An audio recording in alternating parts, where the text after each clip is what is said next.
రాష్ట్రం అంతా కూడా ఇవాళ అట్టుడికిపోతున్నటువంటి సందర్భాన్ని చూస్తున్నాం.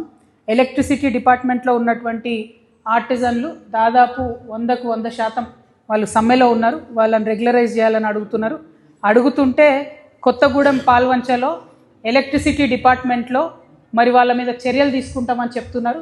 దానికి నిరసనగా ఇవాళ రాష్ట్ర వ్యాప్తంగా ఉన్నటువంటి ఆర్టిజన్లంతా కూడా కొత్తగూడెం పోయి ముట్టడి చేస్తూ ఉన్నారు. మన జాగృతి కొత్తగూడెం జిల్లా వాళ్ళకు కూడా మనం ఇన్స్ట్రక్షన్స్ ఇచ్చి ఉన్నాము. ఖచ్చితంగా ఉద్యమంలో మనం మద్దతు ఇవ్వాలని చెప్పి మేము విద్యుత్ శాఖ వారికి హెచ్చరిక చేస్తూ ఉన్నాము.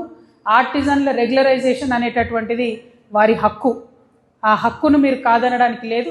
అందులో నా పాత్రతోని ఆనాటి ప్రభుత్వంలో కూడా ఆర్టిజన్లకు జీతం పెంచేలాగా కృషి చేసి ఇవాళ ప్రతి ఆర్టిజన్కి 40,000 వస్తున్నాయంటే తెలంగాణ జాగృతి పాత్ర దాంట్లో ఉన్నది. కానీ సంపూర్ణంగా వారికి రెగ్యులరైజ్ అవ్వాలి.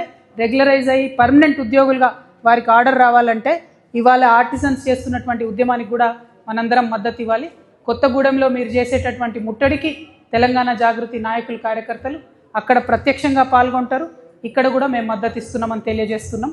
మరి ఇంకొక మాట అనుకోవాలి, ఏప్రిల్ 11 ఇవాళ పూలే గారి జయంతి కల్లా మన జాగృతి పోరాటాలతోని ట్యాంక్ బండ్ మీద విగ్రహం ఏర్పాటవుతుందని చెప్పి మనం భావించినాం.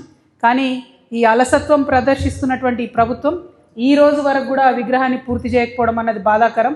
మనం అసలు అడిగింది అసెంబ్లీలో పెట్టకుండా ట్యాంక్ బండ్లో పెడితే సరే పాక్షిక విజయం అని చెప్పి మనం అనుకున్నాం.